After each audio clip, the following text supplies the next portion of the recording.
Hello! Before we start this spooky video, I teamed up with CrowdMade to make some wonderful merch. We got a t-shirt to show how much better you are than everybody else. We got a polo shirt to impress grandma with. We got a Raccoon Tour Halloween shirt just in time for the season. We even have an awesome embroidered hat that I haven't stopped wearing since I received it. We got more designs on the way. Link is in the description. Anyway, just want to get that off my chest, and I did that all in one take. Wow, I'm really proud of myself. Now, without further ado, hey, just a quick disclaimer, I spent a lot of time, attention, and effort mixing the sound on this video. I would really prefer if you wore some of the best available headphones that you have while watching this. I promise you, there are absolutely no jump scares, there's just sound effects and atmosphere that are not designed to startle you. Also, please keep in mind that this video is going to delve a bit into speculation of the afterlife, the paranormal, that sort of thing. If you aren't comfortable hearing opinions about that, please click off instead of whining in my comment section. Thank you so much.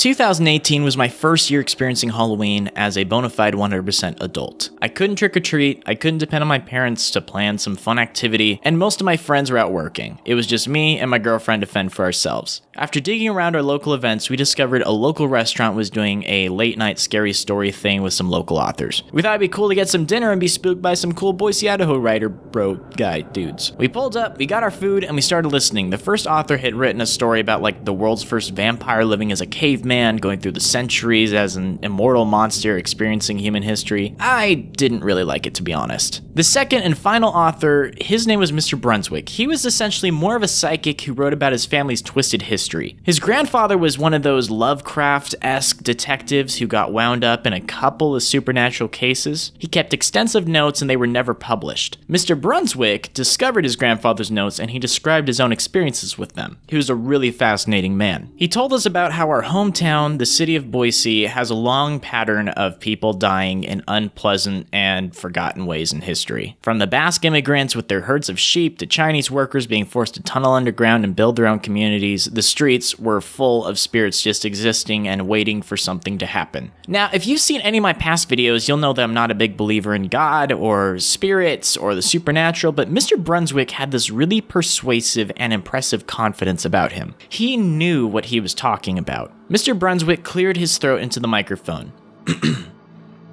I'd like to take one volunteer from the audience who would like to feel the veil between the living and the dead. Oh, dude, I'm all over this. I was one of the only people in the crowd to raise my hand. He pulled me up next to his podium. He turned to me and he gave me a small piece of paper. Put this in between your fingers and keep it there. Don't let go until I remove it. This is incredibly important. This is what binds you to our world. He had a sense of dread and stress in the way that he spoke privately to me. There was no microphone in front of him. If he was some magician, he would have just told me to play along. He felt genuinely stoic and intense in the moment. While it wasn't logical, I started to feel a little bit worried. He got back up to his podium and he began giving me instructions for everyone to hear. Sir, I'd like you to close your eyes and imagine you're in a small room.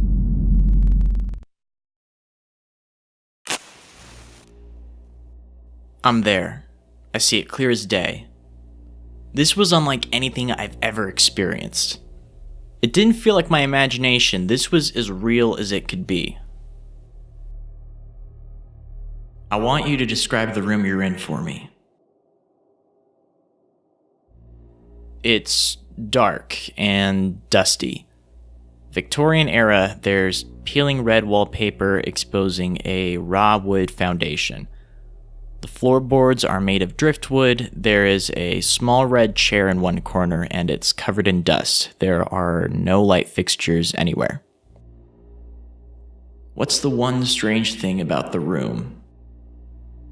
There are no windows and there's only one door. That door leads to death. I want you to open it. I stepped forward and I grabbed the metal handle and I twisted it. The door opened silently. There was nothing inside. It was this black and endless void that just stretched forever. What do you see? I don't see anything. It's just darkness. Mr. Brunswick took the slip of paper from my hands. My heart stopped. I looked back at the door. It just began eroding away. No sound, no particle effect. It just began disappearing from the top down. I started to panic. The darkness got bigger and more oppressive. It wasn't nothingness, it was tight and claustrophobic.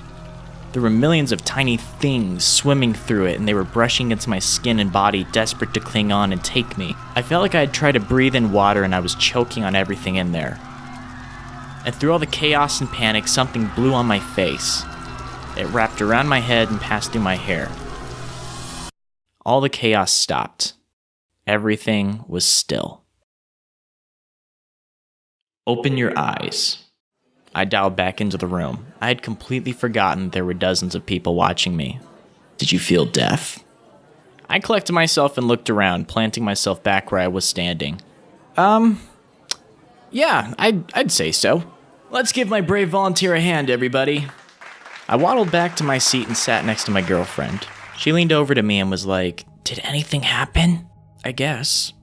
After his speech, everybody began packing up and leaving. I went to go speak with Mr. Brunswick. He had a much cheerier demeanor. "Hey, thank you for volunteering for me. I did this last year and nobody raised their hands. It was a little embarrassing, but thank you for being a good sport and playing along." "I wasn't playing along. That was really trippy." "Did you have an actual experience in there?" He almost sounded shocked. "I think I did. Yeah, it was horrifying. Where can I learn more about this kind of thing? With your grandfather and his notebooks and the secret underground cults and the afterlife stuff and spirits and... What was that ritual you did on me?" He looked pretty uncomfortable. "Can you keep a secret?"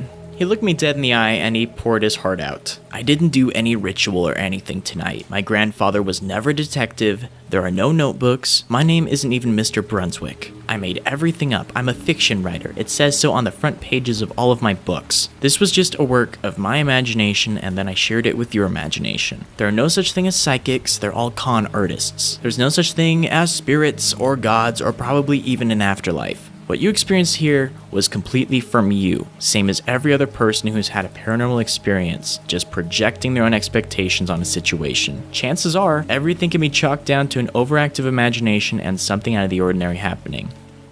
Did you have a bad experience while I was talking with you?" Yeah, it was claustrophobic and dark, and I panicked, and there were millions of souls screaming to get back out." "Do you have a negative view of what happens after we die?" Yeah, a little bit."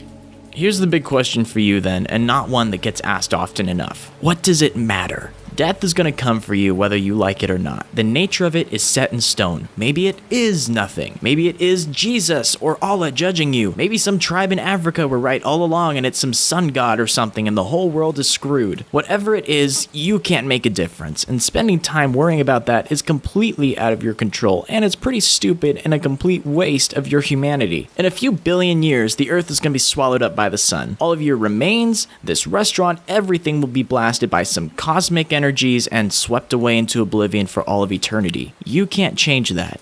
Nobody can. So why bother? The only thing that is guaranteed to us is this: our perception of everything. You think, therefore you are, and that's the only thing that you're absolutely sure of. Technically, that's the only thing that matters in your universe. That's the only thing that you're ever gonna have. So why ruin that? Because if you throw your own perception of the world, your consciousness, and make it miserable, you will have nothing forever. So for the love of God, have a happy Halloween, because your life literally depends on it.